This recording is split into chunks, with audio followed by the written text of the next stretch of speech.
नमस्कार दोस्तों, मेरा नाम है नीरू। खौफ की रात की चैनल पर आप सभी का स्वागत है। आशा करती हूँ सभी लोग अपनी अपनी ज़िंदगी में स्वस्थ होंगे, मस्त होंगे। आज मैं आप लोगों के सामने एक सच्ची दर्दनाक घटना बताने जा रही हूँ, जिसको सुनकर आप लोगों को मन में बहुत सारे सवाल उठेंगे। उन सवालों का जवाब देने के लिए मैं आपको ये कहानी ज़रूर बताऊँगी, क्योंकि यह कहानी जो है बहुत ज़्यादा ही भयंकर और ख़तरनाक है। बात उस समय की है जब रीमा की फैमिली ने डिसाइड किया कि वो लोग गांव जाएंगे, और सभी लोग आराम से गाड़ी का, ट्रेन की टिकट बुक कर चुके। रीना की फैमिली में माँ बाप और 2 भाई बहन, मतलब रीना को पकड़कर 3 लोग। तो आराम से सामान वामान पैक करके रेलवे स्टेशन पे उनकी 12 बजे की गाड़ी थी। उसके बाद वो लोग फटाफट सारे सामान पैक करके 1 घंटा पहले ही स्टेशन पर निकल चुके। उसके बाद जो है रीमा की फैमिली ट्रेन आई और रुकी, उसमें बैठ गए। सभी को अच्छे खासी सीट वगैरह मिल गई, क्योंकि उन्होंने 4 महीने पहले ही रिजर्वेशन करा लिया था। और उसके बाद वो लोग आराम से डिनर विनर करने लगे। डिनर करने के बाद सभी लोग सोने चले गए। रीमा के माँ बाप ने बोला, भाई रीमा तुम अभी सामान का ध्यान रखना, क्योंकि अभी हम लोग सो रहे हैं और तुम्हारे छोटे भाई बहन को भी सोने दो। रीमा बोली ठीक है। उसके बाद रीमा पूरी उस जो बोगी में थे सारे के सारे लोग सो गए। और उसके बाद जो है लाइट वगैरह सब कुछ बंद हो गई। तभी रीमा को अचानक से आवाज़ आने लगती है बच्चे की रोने की। रीमा सोचती है शायद बोगी में कोई और बच्चा होगा जो इतनी रात को रो रहा है, लेकिन रीमा एक राउंड जब भी मारती है पूरी बोगी का, तो वहाँ कोई बच्चा नज़र नहीं आता है। उसके बाद रीमा जाकर वॉशरूम में चेक करती है। रीमा को वहाँ पे भी कुछ नज़र नहीं आता है। फिर रीमा को ऐसा लगता है शायद उसका वहम होगा, चढ़ते वक्त कोई बच्चे का आवाज़ सुन लिया होगा।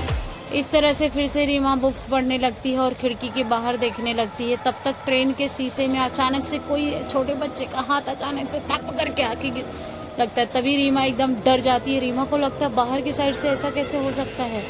तभी रीमा एकदम डर जाती है और लाइट चालू कर देती है अपने यहाँ के डब्बे का।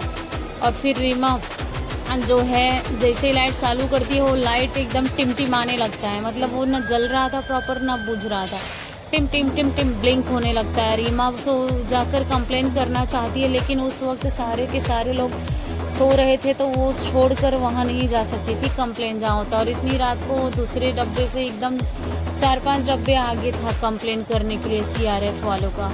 इस तरह से रीमा जो है बहुत ज़्यादा अब धीरे धीरे डरने लगती है। रीमा को लगता है कि यह जो हो रहा है वो कोई नॉर्मल चीज़ें नहीं हो रही है। तभी रीमा को अचानक से सामने एक बच्चा खेलता हुआ दिखाई देता है। बच्चा बोलता है, दीदी दीदी चलो ना, दीदी मेरे साथ खेलो ना, दीदी प्लीज़ चलो चलो चलो दीदी चलो ना। तभी रीमा बोलती है कि क्या नाम है तुम्हारा। दीदी मेरा नाम सनी है, चलो बॉल खेलते हैं दीदी। फिर जैसे ही रीमा जाती है सनी के साथ खेलने, अचानक से वो बच्चा मम्मी मम्मी करके रोने लगता है। तभी रीमा सोचती है अचानक से सनी खेलते खेलते ऐसा। तभी सनी बोलता है, रीमा दी आप मेरी माँ हो, माँ हो। रीमा शॉक्ड हो जाती है। रीमा बोलती है, सनी भाई मैं तुम्हारी माँ नहीं हूँ, मैं तुम्हारी दीदी हूँ, तुम मुझे दीदी बुला सकते हो। नहीं आप मेरी मम्मा हो, प्लीज़ आप मुझे मम्मा बोलने दो, प्लीज़ प्लीज़ प्लीज़ मम्मा बोलने दो, मैं आपको मम्मा हूँ, आप मेरी मम्मा, मैं आपके साथ खेलूँगा कूदूँगा। फिर उसके बाद ऐसे कह के रोने लगता है सनी। रीमा एकदम घबरा जाती है, नहीं ये मेरे साथ क्या हो रहा है। फिर सब लोग आसपास के जो बोगी में लोग रहते हैं खांस खांस के उठ जाते हैं। और उसके बाद जो देखते हैं और पूछते हैं कि मतलब क्या हो रहा है। तो रीमा बोलती है, अरे वो बच्चा मेरे साथ खेल रहा है और रो रहा है, देखो तो आप लोग को आवाज़ नहीं सुनाई दे रहा है। तो फिर सभी लोग बोलते हैं, नहीं मुझे कोई बच्चा नहीं दिखाई दे रहा, किसी के रोने की आवाज़ नहीं आ रही है। रीमा तुम पागल हो गई है। माँ बाप भी सभी लोग उठ जाते हैं। फिर ऐसे करते करते सुबह हो जाती है। तो रीमा के पेरेंट्स जाकर कंप्लेन करते हैं। कंप्लेन करने पर वहाँ पर रीमा जाके इंक्वायरी करती है, तो पता चलता है उसी सीट नंबर पर 1 साल पहले का कुछ फैमिली आए थे। उनमें से एक बच्चे की गिरकर मौत हो गई थी। तब से उस बच्चे की आत्मा उसी सीट के आसपास उसी बोगी में भटकती रहती है। अजीबोगरीब आवाज़, जिसको भी अपनी माँ बोलते रहते हैं। जो जगता है रात के 12 से लेकर 3-4 बजे तक, उनको सभी को उस सीट नंबर पे बैठने वाले लोगों को दिखाई देता है। ये सारी बातें सुनकर बाप रे, रीमा एकदम डर गई और रीमा बोलने लगी, हे भगवान जल्दी से मुझे घर पहुंचा तो मैं और यहाँ इस ट्रेन में नहीं रुक सकती, इतना डर जाती है रीमा। फिर उनका मतलब रात के 10 बजे जो है वह ट्रेन उनके स्टेशन पे पहुंचने वाली थी।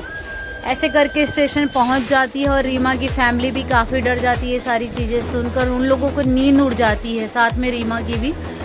तो फटाफट वो लोग घर पे पहुंचते हैं और बहुत ज़्यादा पछताते हैं। भैया इंक्वायरी करके सब कुछ बैठना चाहिए और 2 लोग 3 लोगों को साथ में जगना चाहिए।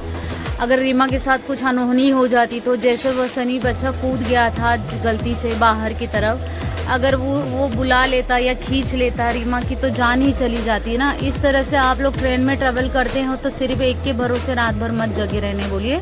अगर 4 हैं तो 2 जगिए, 2 सोइए, 2 आपस में बात करते रहिए। तो आज की कहानी आप लोगों को कैसी लगी होगी कमेंट सेक्शन में ज़रूर बताइएगा। ऐसी सच्ची घटना पर आधारित कहानियाँ मैं आप लोगों के सामने लाती रहूँगी। तब तक के लिए टाटा बाय बाय, धन्यवाद सभी को।